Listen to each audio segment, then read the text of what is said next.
Assalamualaikum warahmatullahi wabarakatuh. Bismillahirrahmanirrahim. Alhamdulillahirabbil alamin. Wal 'aqibatu lil muttaqin wa la udwana illa 'alal zalimin. Asyhadu an la ilaha illallah wahdahu la syarika lah. Wa asyhadu anna Muhammadan abduhu wa rasuluhu la nabiyya ba'dah. Qul subhanaka la 'ilma lana illa ma 'allamtana innaka antal 'alimul hakim. Rabbi shrah li sadri wa yassir li amri wahlul 'uqdatam min lisani yafqahu qawli waj'alni waziran min ahli. Yang sama-sama kita muliakan pengasuh pondok pesantren Nurul Ilmi Al-Mukarram Kiai Haji Faisal Muhammad Ali Nuhin SCMA beserta Al-Mukarramah Ustazah Hajah Tuti Dahlia SPDI segenap majelis guru, anak-anak sekalian, santriwan santriawati pondok pesantren Nurul Ilmi Ujung Geri Bogor. Syukur alhamdulillah pada kesempatan pagi hari ini di hari Jumat, seperti biasa agenda rutin setiap Jumat pagi adalah kuliah subuh. Mudah-mudahan berkumpulnya kita di sini mendapatkan ridho, rahmat dan keberkahan dari Allah Subhanahu wa taala. Shalawat teriring salam semoga tercurah limpahkan kepada Nabi besar Muhammad sallallahu alaihi wasallam.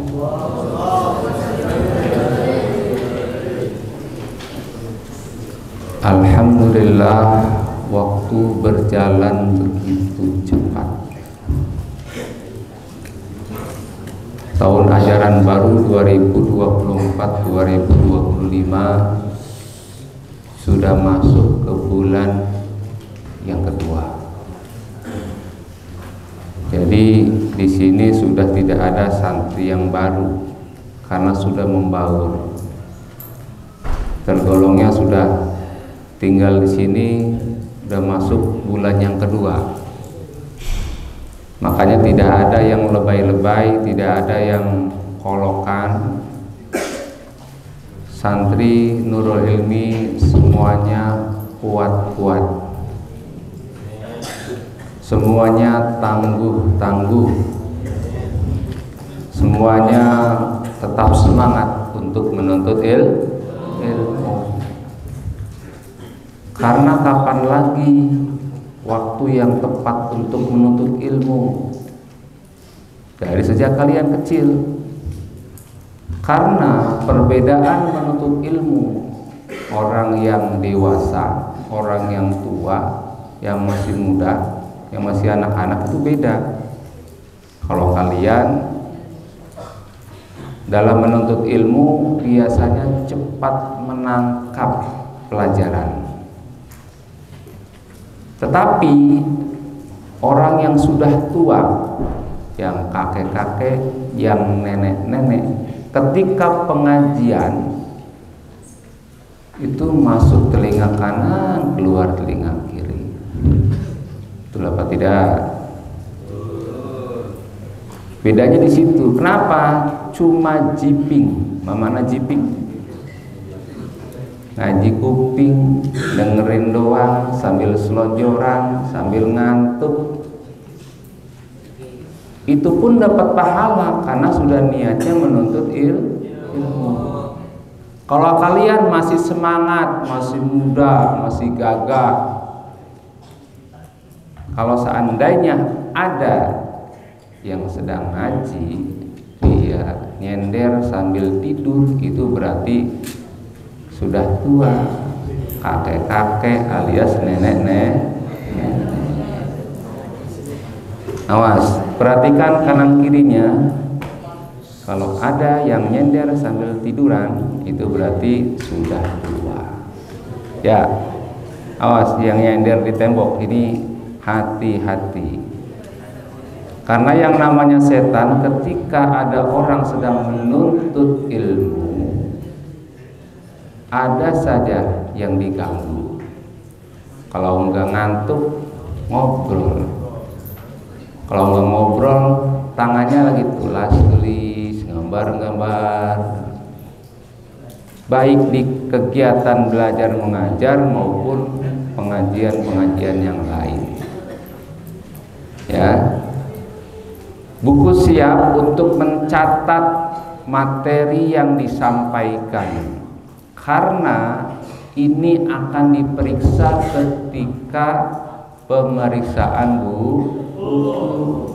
Ini untuk yang baru supaya tahu, tolong catatannya dari kelas 7 sampai kelas 12 semuanya harus dicatat. Materinya apa, yang menyampaikan siapa, waktunya kapan.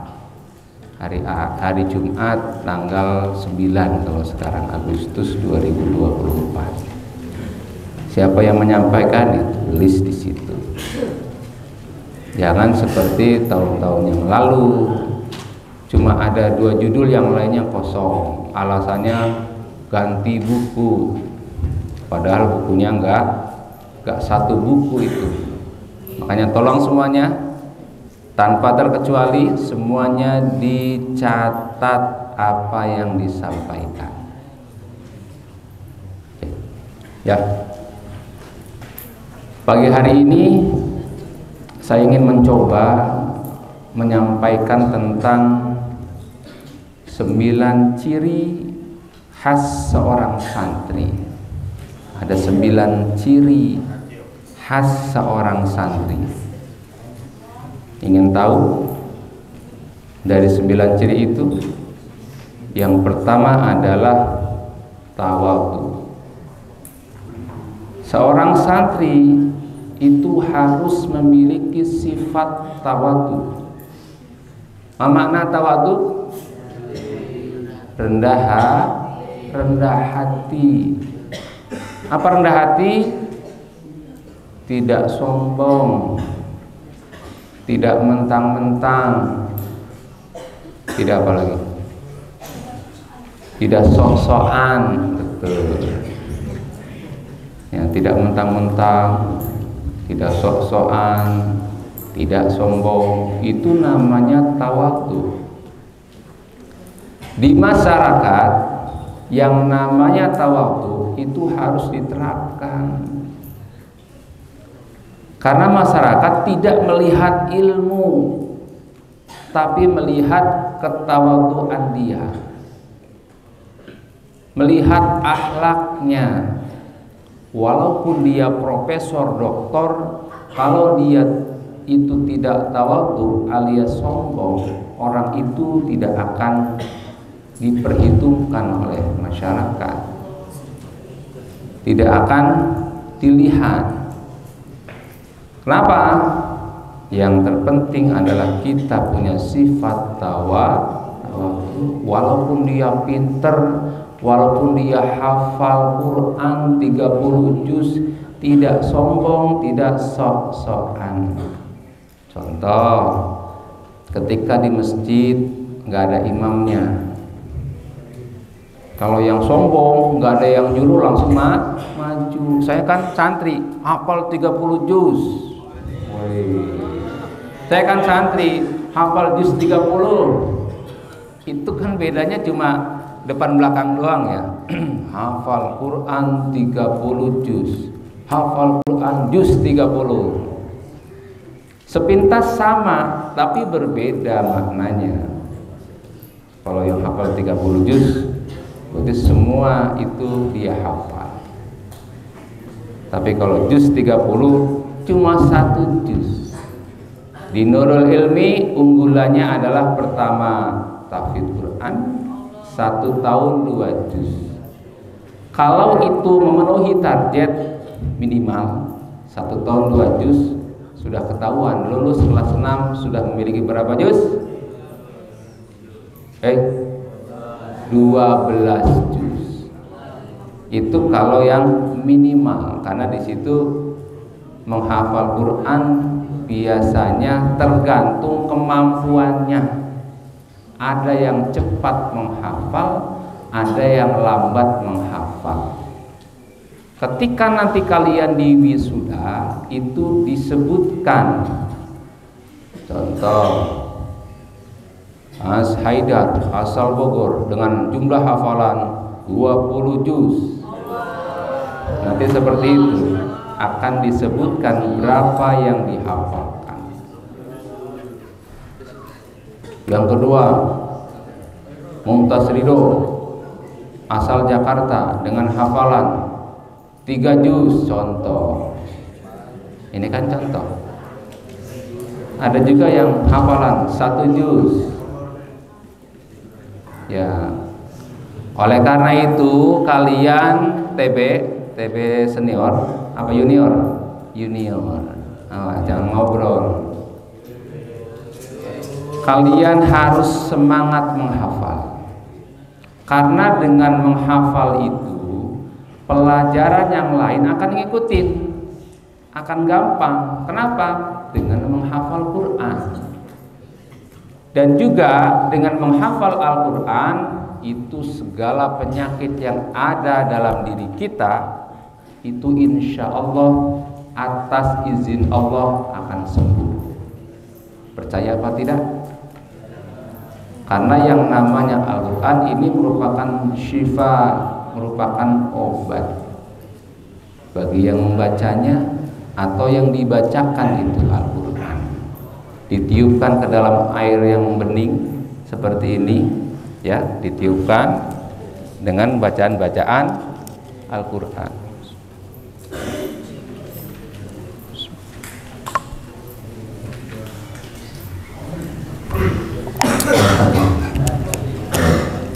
Jadi dibacakan ke air putih apa air bening? Untuk air putih nanti air susu. Ini namanya air yang jernih, air putih. Apalagi air zam-zam, luar biasa itu. Bacakan ke air zam-zam, dikasihkan ke orang. Kalian itu santri, siap-siap nanti ketika lulus dari pondok, ada yang datang ke rumah. Pak Ustadz, anak saya nangis terus, minta dibikinin air. Itu siap-siap. Maka harus belajar. Pak Ustadz, orang tua saya sakit, minta dibikinin air. Bikinin air. Yang penting kita yakin. Ya, amalan yang kita punya, wiridan yang kita punya, itu kita khususkan untuk orang tersebut. Ya, dikhususkan untuk orang tersebut. Ya. Kemudian kasihkan, diminumkan. Kalau yang sakitnya biasanya ada hal-hal yang lain, itu bisa sambil diusapkan ke wajahnya, dikasih minum. Nah, itu ada ilmunya, makanya kalian harus belajar supaya kalian nanti lulus dari pondok pesantren punya keahlian, punya ilmu, dan dimanfaatkan kepada orang lain. Dalam sebuah hadis dijelaskan yang diriwayatkan oleh Imam Muslim, wa ma tawaddaa ahadun lillah illa rafa'ahu Allah. Ya. Tidaklah seseorang memiliki sifat tawadhu atau rendah hati karena Allah, melainkan Allah akan meninggikannya. Makanya kita harus punya sifat tawadhu. Kemudian 9 ciri khas seorang santri yang kedua adalah patuh kepada orang tua. Apa yang kedua? Patuh kepada orang tua. Orang tua hakikatnya itu ada 3. Orang tua yang melahirkan, yang biologis, orang tua yang mendidik, yang ketiganya adalah orang tua yang menikahkan anaknya untuk kita.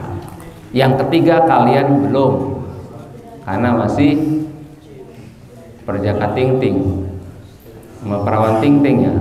Kalian masih belum menikah. Tapi kadang yang usianya sudah beranjak 14, 15, 16, yang tertinggi usianya berapa? Berapa tahun? Ada yang 16 tahun. Yang kelas 12 berapa usianya? Hah? 18. Danang 18 usianya. Berarti udah deket dong. 18 tahun. Biasanya ketika masuk ke aliyah itu kadang suka berpikir, nanti jodoh saya siapa ya? Waduh, ada nggak yang kayak gitu? Sedang melamun, nanti kalau saya punya anak, kira-kira mukanya kayak siapa ya? Pernah tidak kalian pikirkan seperti itu? Kalau masih kelas 7, kelas 8 masih ini dah. Kalau sudah masuk ke aliyah, kelas 10, kelas 11, kelas 12, biasanya kadang suka berpikir menerawang ke depan. Menerawang ke depan. Menerawangnya itu apa? Nanti kalau saya menikah sama siapa calon saya? Kemudian kalau punya anak, mukanya mirip siapa? Makanya kalian harus kedepannya kira-kira saya sama siapa ya? Cuma sekedar melamun, ya, ngalaminya nanti kalau sudah lulus silahkan. Kalau yang perempuan langsung menikah setelah lulus, kalau ada yang melamar silahkan. Ya, kalau laki-laki jangan dulu. Karena belum punya kerjaan, mau dikasih makan apa itu anak orang. Ya, yang penting kalian sekarang fokus untuk belajar. Fokus apa? Belajar. Harus sungguh-sungguh kalian semangat, harus belajar semangat. Jangan sampai loyo, letih, lesu. Semangat, karena kapan lagi waktu belajar yang tepat kalau bukan sekarang. Jangan sia-siakan kesempatan ini supaya kalian menjadi orang yang sukses dunia akhirat. Kalian sukses, anak yang soleh dan soleha, seperti yang diinginkan oleh kedua orang tua. Jadi orang tua yang melahirkan, orang tua yang mendidik, yaitu guru. Halo, orang tua yang mendidik kalian siapa? Guru. Itu kalau kalian harus hormati, kalian harus patuh. Apa yang diperintahkan kalian kerjakan. Contoh, jangan ngobrol anak-anak ya, tidak ngobrol. Jangan tidur ya, jangan pules ya. Disuruh jangan tidur malah dia pules. Nah, jadi yang keduanya adalah patuh kepada orang tua, berbakti kepada orang tua, bikin bangga orang tua. Anaknya di pondok pesantren, itu yang diinginkan oleh orang tua kalian di pondok pesantren. Doakan orang tuanya biar rezekinya lancar, diberikan kesehatan, diberikan keberkahan dalam kehidupannya. Guru-gurunya juga didoakan, pengasuhnya, pimpinannya, guru-gurunya didoakan supaya diberikan sehat walafiat, panjang umur, murah rezeki, sukses dan barokah. Itu didoakan. Pondoknya juga doakan supaya menjadi pondok pesantren yang makin maju lagi, ya, semakin berkembang, semakin istiqomah mencetak generasi bangsa. Ya, ini kita sudah masuk ke bulan Agustus. Ya, HUT RI yang ke-79. Ya, petugasnya sudah disiapkan belum? Petugas untuk 17-an sudah latihan. Nah, karena di Istana Negara juga sedang fokus latihan yang petugas-petugasnya pengibar bendera. Kemarin latihannya di Monas. Saya lihat kemarin sudah survei ke Monas yang kita akan berangkat insya Allah kalau tidak ada halangan tanggal 18 Agustus. Oleh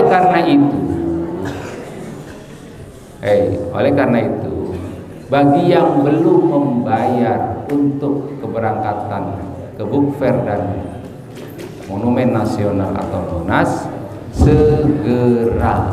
Batas akhirnya adalah hari Ahad besok ya, hari Ahad besok. Ini kan Jumat, Sabtu, Ahad. Tanggal berapa?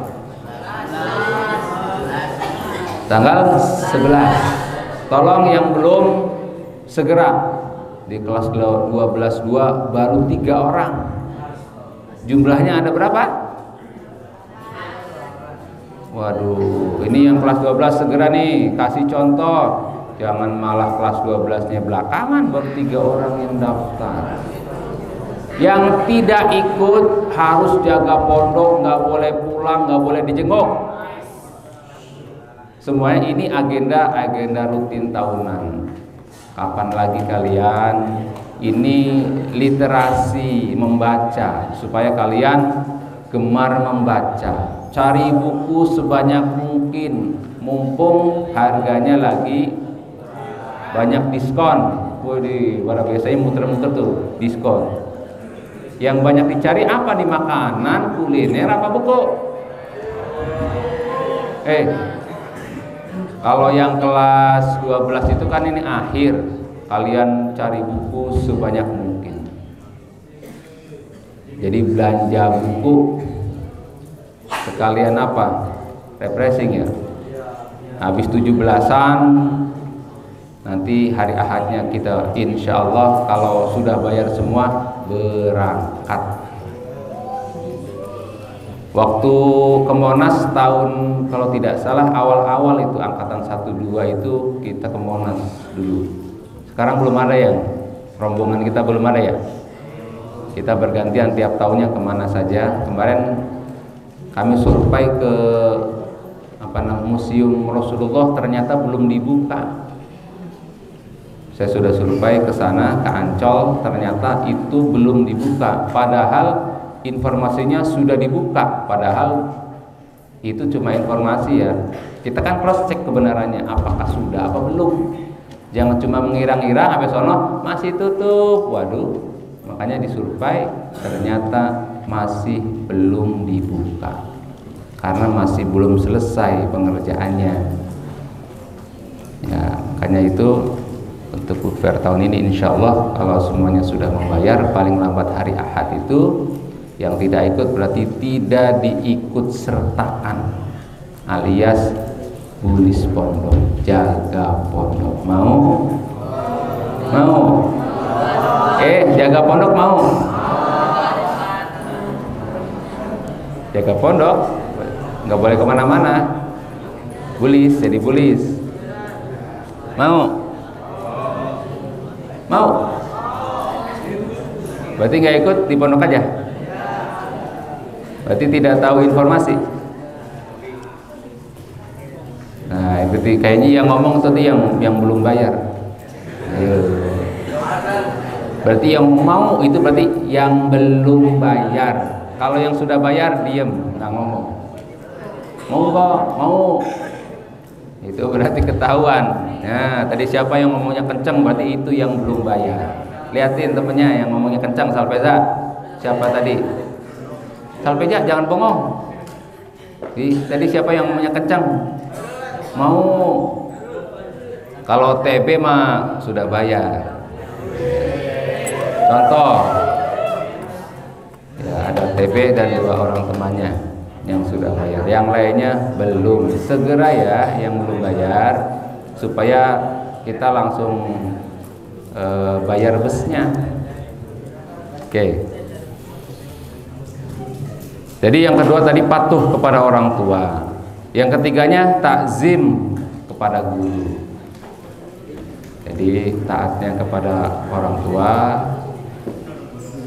Yang ketiganya takzim kepada guru-guru kalian. Kepada guru kalian dimanapun berada, walaupun itu guru di SD, guru di SMP, MTS,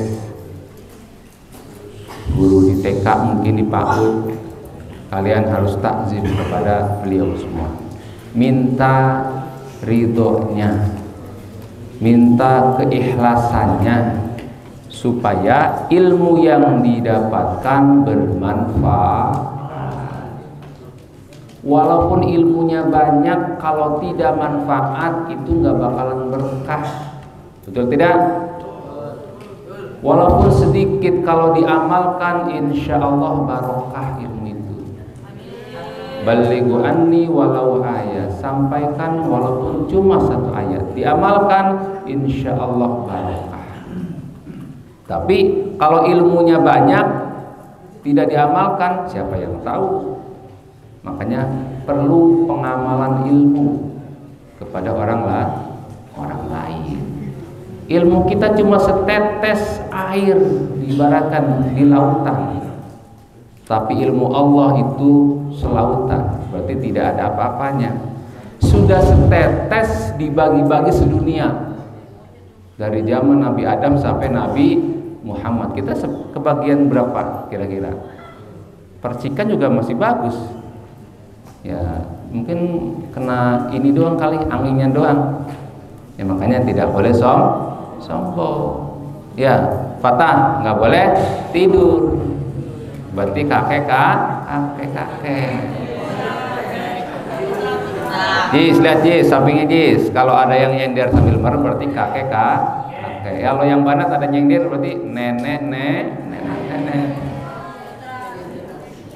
Ya, biasanya kalau perbedaan orang tua dengan anak-anak nih, anak remaja, ketika masih muda bau minyak wangi, harum kemana-mana, semprot minyak wangi. Ya, ketika sudah tua baunya minyak kayu putih. Ya enggak? Ya memang kalau sudah usianya sudah 40 tahun ke atas, itu ada aja yang dirasain. Jadi masih muda minyak wangi kemana-mana baunya harum. Sudah tua balsem boleh-bolehin di perutnya, minyak kayu putih diboleh-bolehin. Ya itu bedanya anak muda dengan orang tua. Kalau kalian kan baunya harum ya. Kalau rambut pakai minyak rambut. Kalau yang nggak punya minyak rambut pakai air kran. Wow, itu biasanya banin tuh pakai air kran. Nggak nyisir lagi, kata-katakan. Aduh, itu bukan anak Nurul Ilmi tapi anak sono jauh. Kalau anak sini mah keren-keren. Oh pakai jas, aduh, pakai gamis, pakai sorban. Nggak ada yang pakai udang-udang. Nggak ada yang pakai udang-udang. Ya, yang penting ini keren-keren nih, ganteng-ganteng. Walaupun bangun tidur ganteng-ganteng dan cantik. Ya, takzim kepada guru. Kemudian yang keempat, berakhlakul karimah. Memiliki akhlak yang baik. Akhlak yang terpenting. Kenapa? Al-azab qabla al-ilm. Azab itu sebelum ilmu. Kita harus beradab supaya kita itu sama orang diapain? Dihargai orang. Kenapa? Kita menghargai orang. Kalau pengen dihargai orang, kita harus menghargai orang dulu. Jangan pengen dihargai tapi tidak mau menghargai orang lain. Hargai orang dulu, berbuat baik kepada orang dulu, insya Allah orang pun akan berbuat baik kepada kita. Ya, jadi harus memiliki akhlakul karimah. Pengurus ini harus menjadi uswatun hasanah. Halo, pengurus yang baru, semangat baru, berikan contoh yang baik kepada adik kelasnya. Jangan memberikan contoh yang tidak baik pada adik kelasnya. Pengurus yang baru semangat, berikan contoh. Jangan kayak di pesantren yang di sono. Ya, pengurusnya nggak ngasih contoh yang baik. Waktunya belajar, dia ngumpet di kamar. Astagfirullahaladzim. Waktunya lagi tahlilan, dia lagi nongkrong di suatu tempat. Astagfirullahaladzim. Tapi bukan santri sini. Santri mana? Santri sono. Ya. Kan bukan santri sini tapi santri sono, jauh. Itu jangan ditiru seperti santri sono, ya. Ikutin kegiatan pondok, jangan mencari-cari alasan supaya nggak ikut. Pengurus yang baru, berikan contoh yang baik kepada adik kelasnya, karena kalian ini yang menjadi patokannya. Kalau kaliannya itu tidak memberikan contoh yang baik, ya adik kelasnya pun ikut-ikutan. Oh no, kakaknya boleh, ngadu repot. Ya, Khairul Ihsan, berikan contoh yang baik kepada adik kelasnya. Karena Khairul kan pengurus sekarang. Perasaan baru kemarin masuk kelas 7, sekarang sudah kelas 11. Berarti cepet ya. Makanya kalian di pondok jangan difikirkan, jalanin saja, insya Allah selesai. Tahu-tahu udah kelas 12. Coba tanya sama Danang, perasaan dia baru masuk kemarin masih ingusan waktu kelas 7. Sekarang sudah ganteng Danang ya. Ada Danang Zaki.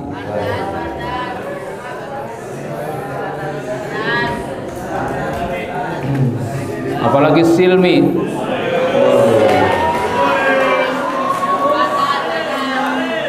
Apalagi Leon. Mana Leon? Leon nggak kelihatan. Leon? Waduh, Leon kemana ini Leon? Apalagi Leon, badannya itu luar biasa. Ini kalau Leon sama Silmi naik motor kayaknya motornya teriak-teriak ini.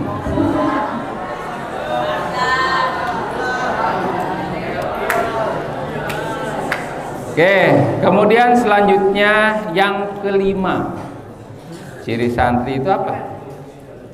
Tidak meninggalkan sholat. Santri tidak meninggalkan sholat. Sholat ini harus menjadi apa kita nih? Kebutuhan kita sebagai seorang hamba. Karena kan beribadah, wa ma khalaqtul jinna wal insa illa liya'budun. Beribadah kepada Allah. Salat itu nomor 1. Ya, jangan diplesetin nih salat nomor 2. Nah, yang pertama syahadat, yang kedua salat. Oh iya, itu diplesetin. Salat itu nomor 1. Kalau salatnya benar, insya Allah ibadah yang lain pun ikut benar. Itu yang dinilai adalah salatnya. Oleh karena itu santri itu ketika sholat harus apa nih? Tahu ilmunya. Jangan sholat tahiyat pertama duduknya salah. Tolong saling mengingatkan kalau ada sholat tata caranya sholat salah, saling mengingatkan. Jangan semau dia. Karena ada aturannya itu yang namanya sholat. Karena sholat sendiri itu adalah menurut bahasa doa. Isi dari sholat adalah berdoa kepada Allah. Karena kita sedang komunikasi langsung dengan Allah dengan sholatnya. Ya, makanya kita harus belajar khusyuk ketika sholat. Kadang kalau kita sholat itu ada saja yang dilihat. Kalau lihat ke atas, lihat jarum jam muter-muter, diliatin. Kadang ada cicak lagi kejar-kejaran, diliatin. Waktu sholat ini setan ada aja. Kalau lihat ke depan ke sajadah, pasti lihat sajadahnya, tiangnya ada berapa, kembangnya ada berapa, dihitung ketika sholat. Tapi ketika tidak sholat tidak terfikirkan itu. Kenapa? Setan sengaja mengalihkan kita untuk melihat itu supaya sholatnya tidak khusyuk. Kalau untuk khusyuk itu kita masih belajar. Kalau pura-pura khusyuk mungkin bisa pura-pura khusyuk. Karena contoh di belakangnya ada calon mertua, jadi dia jadi imam bacaannya dibagus-bagusin. Padahal bacanya pas-pasan dibagus. Kenapa? Karena ada calon mertua di belakang. Biar dibilang calon mantu idaman. Ya, ada kayak gitu. Tapi jangan karena itu kita itu ibadah kepada Allah. Ya. Lillahi ta'ala. Jadi yang namanya sholat itu kan segala perbuatan yang dimulai dengan takbiratul ihram dan diakhiri dengan salam, dengan syarat-syarat dan rukun-rukun tertentu. Insya Allah sholatnya itu kalau semuanya sudah terpenuhi, insya Allah sholatnya akan diterima oleh Allah. Tergantung Allah. Tapi hasil akhir dari sholat kita adalah inna sholata tanha anil fahsya'i wal munkar. Karena banyak orang yang sholat cuma sekedar gugur kewajiban, udah sholat tenang, udah sholat. Tapi setelah sholat STMJ, sholat terus maksiat jalan. Ada yang kayak gitu? Oh, santri Nurul Lima nggak ada yang kayak gitu. Sholat kemudian dalam keseharian harus mencerminkan sholatnya. Contoh, kalau ngomong itu jujur, tidak bohong. Apalagi tidak sombong. Apalagi tidak kikir atau pelit. Apalagi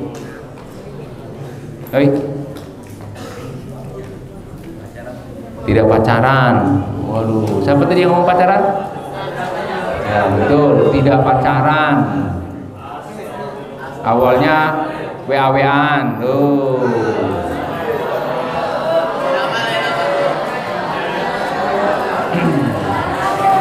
Ya nggak boleh pacaran.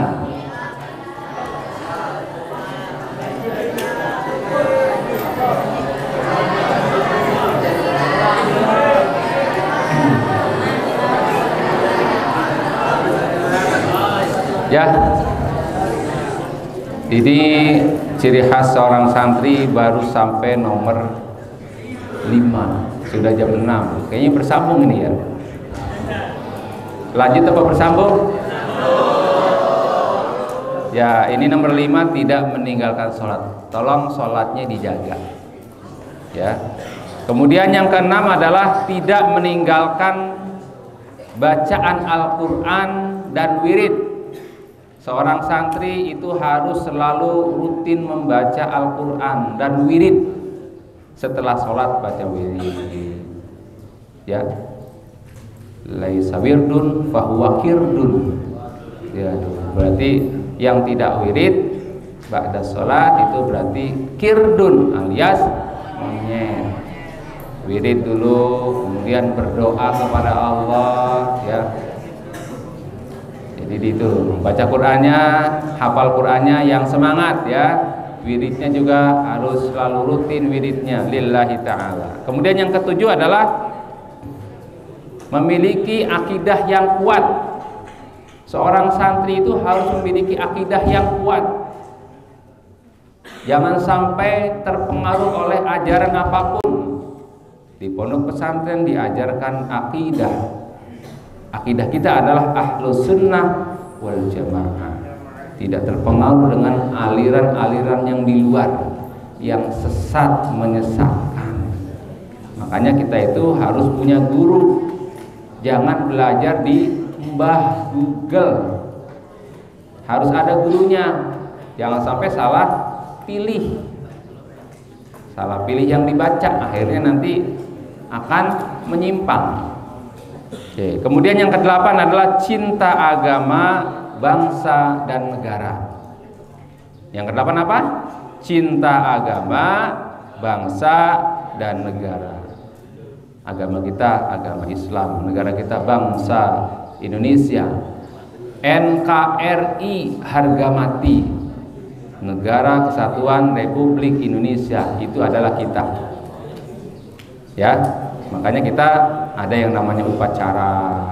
Itu bentuk daripada kita mencintai Negara Kesatuan Republik Indonesia. Istilahnya NKRI harga mati, nggak bisa diganggu gugat.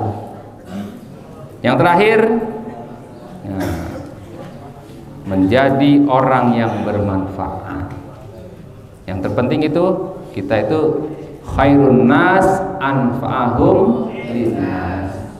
Sebaik-baik orang adalah yang bermanfaat untuk orang lain, tidak menyusahkan orang lain. Jadi harus bermanfaat, ya. Jangan sampai kita hidup di masyarakat, di pondok pesantren itu menyusahkan orang lain. Kita pengennya itu kita itu berguna, bermanfaat untuk orang lain. Sehingga ketika kita meninggalkan dunia ini atau menghembuskan nafas terakhir, orang itu merasa kehilangan, bersedih ketika kita meninggal dunia. Itu yang diinginkan. Bukannya kita meninggal alhamdulillah. Itu berarti ciri orang itu nggak baik. Kalau disorakin orang, diomongin orang. Apa yang diomongin? Kebaikannya sewaktu kita masih hidup. Karena harimau mati meninggalkan belang, gajah mati meninggalkan gading, manusia mati meninggalkan amanah. Itu saja yang dapat saya sampaikan. Itulah 9 ciri khas seorang santri yang dapat saya sampaikan pada pagi hari ini. Mudah-mudahan kita senantiasa diberikan sehat walafiat, panjang umur, sukses dan barokah. Khairul kalam hadanallah wa iyyakum ajma'in. Wallahu muwaffiq ila aqwamit thoriq. Wassalamualaikum warahmatullahi wabarakatuh.